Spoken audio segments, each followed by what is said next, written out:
Welcome back to Don't Do This Guide. In the heart of every garden, a silent transformation takes place. A process as old as time itself, composting. It is a remarkable cycle, one where nature's waste is reborn as life-giving sustenance for our plants. Composting offers us a chance to mimic this natural rhythm, to recycle our organic waste and reduce our carbon footprint, all while enriching our soil. But even with the best intentions, even the most seasoned gardeners can fall prey to common composting pitfalls. Today, we venture into the world of composting, unveiling the top 10 mistakes you might be making without even realizing it. Our journey begins with the materials we introduce to our compost piles. Certain foods can disrupt the composting process. Meat, dairy, and oily foods attract pests and release odors.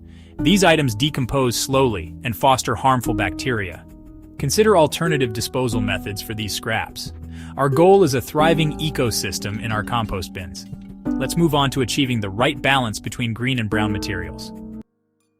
Successful composting hinges on achieving the perfect balance between two key elements: green and brown materials. Green materials, such as vegetable scraps, grass clippings, and coffee grounds, infuse the compost with nitrogen, fueling the decomposition process. Brown materials, including dried leaves, shredded paper, and cardboard, provide carbon and aeration within the pile. A common guideline is to aim for a balance of 2 parts brown materials to 1 part green. Observe your compost pile closely. It will communicate its needs. A pile with an excess of green materials may become slimy and emit an unpleasant ammonia-like odor, indicating an imbalance. By mastering this delicate dance between green and brown materials, we can transform our organic waste into a rich and valuable resource for our gardens. Picture a bustling metropolis teeming with life. Just as a city needs fresh air, so does our compost pile. Turning the compost is like opening windows, letting fresh air circulate. Regular turning exposes materials to oxygen, preventing anaerobic decomposition. It also distributes moisture evenly, aiding decomposition. This breath of life empowers microorganisms to transform waste into valuable compost. Our compost pile can inadvertently become a breeding ground for unwelcome guests if we're not careful. Diseased plant matter or weed seeds lurking within our compost can spread their unwanted influence. Imagine introducing a single infected tomato plant into your compost bin. As the plant decomposes, these microscopic spores multiply, spreading throughout the compost and potentially contaminating your entire garden. The same principle applies to weed seeds. These resilient survivors can withstand the composting process, lying dormant within the finished compost until they find their way back into your garden beds. To avoid this unwanted inheritance, it's best to err on the side of caution. Diseased plant material is best disposed of through municipal green waste programs or by burning, ensuring that the pathogens are destroyed. By carefully selecting what we introduce to our compost piles, we can ensure a healthy and productive garden for years to come. Water, the elixir of life, plays a pivotal role in the composting process. Maintaining the Goldilocks zone of moisture, not too wet, not too dry, but just right, is crucial for optimal decomposition. Imagine a compost pile parched and dry, its inhabitants starved of the moisture they need to thrive. Conversely, a waterlogged compost pile presents a different set of challenges. Excess water displaces air pockets within the pile, creating an anaerobic environment where decomposition slows and unpleasant odors can develop. The key lies in achieving a balance, a moisture level that keeps the microorganisms happy without creating an oxygen-deprived swamp. A simple test is to squeeze a handful of compost in your hand. It should feel damp to the touch, like a wrung-out sponge, with a few drops of moisture escaping. By mastering the art of watering our compost, we create an environment where microorganisms can thrive, transforming our organic waste into a valuable resource. Composting the waste of carnivorous pets, such as cats and dogs, presents unique challenges. The digestive systems of carnivores harbor a different set of microorganisms than those found in herbivores. These microorganisms can introduce harmful pathogens into our compost piles, potentially contaminating our gardens and posing risks to human health. While some composting methods claim to eliminate these pathogens through high-temperature composting, achieving and maintaining such temperatures consistently in a home composting system can be challenging. Instead of adding your carnivorous companion's waste to your compost pile, consider other responsible disposal methods. Flushing pet waste down the toilet, where it will be treated at a wastewater treatment plant, is often a safer option.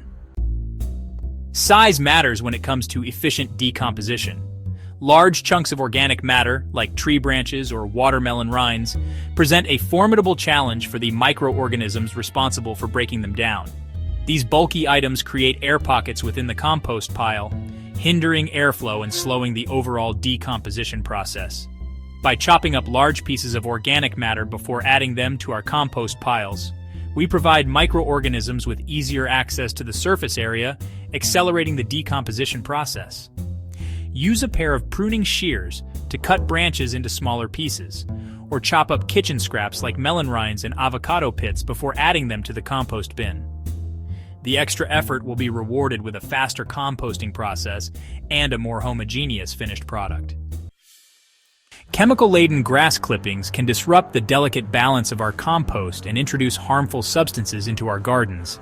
These chemicals, designed to kill unwanted plants, can persist in the environment, finding their way into your compost pile through grass clippings. Some herbicides can inhibit the growth of beneficial microorganisms, slowing down the decomposition process and reducing the overall quality of your compost. Others can accumulate in the compost, eventually making their way into your garden soil, where they can harm beneficial insects, earthworms, and even your desired plants. The solution is simple. Avoid adding chemically treated grass clippings to your compost pile. If you use chemical treatments on your lawn, collect the clippings separately and dispose of them according to local regulations. Just as we seek shelter from the elements, so too does our compost pile benefit from a protective covering. A well-covered compost pile is like a cozy blanket, retaining heat and moisture, creating an ideal environment for decomposition to thrive. Imagine a compost pile exposed to the elements, the scorching sun, the pouring rain, and the icy winds. A simple cover, like a tarp, a piece of old carpet, or even a layer of cardboard can make a world of difference. This protective layer acts as a barrier, insulating the pile from extreme temperatures and preventing valuable moisture from evaporating. The location of our compost pile can significantly impact its performance and our overall composting experience. Choosing the right location for your compost pile is akin to selecting prime real estate for a thriving community. A well-chosen spot will provide the ideal conditions for decomposition to occur, while a poorly chosen location can lead to problems ranging from unpleasant odors to unwanted pests. First and foremost, consider drainage. Just like a house built on a swamp, a compost pile situated in a poorly drained area is doomed to fail. Accessibility is another crucial factor. Choose a location that is easy to access with a wheelbarrow or garden cart, as you'll be transporting materials to and from the pile regularly. Finally, consider sunlight. By carefully considering these factors, we can choose the perfect location for our compost pile. As we've journeyed through the intricacies of composting, one thing becomes abundantly clear. By steering clear of these pitfalls, we're cultivating a healthier, more vibrant garden. Composting becomes an enriching practice, connecting us to natural cycles and transforming waste into a valuable resource. With this knowledge, you'll turn kitchen scraps and yard waste into nutrient-rich compost. Remember, composting is a journey of continuous learning and observation. Pay attention to your compost pile and adapt your techniques as needed. If you found this journey insightful, give this video a thumbs up and subscribe to Don't Do This Guide for more tips. Share this video with fellow gardeners. Until next time, happy composting.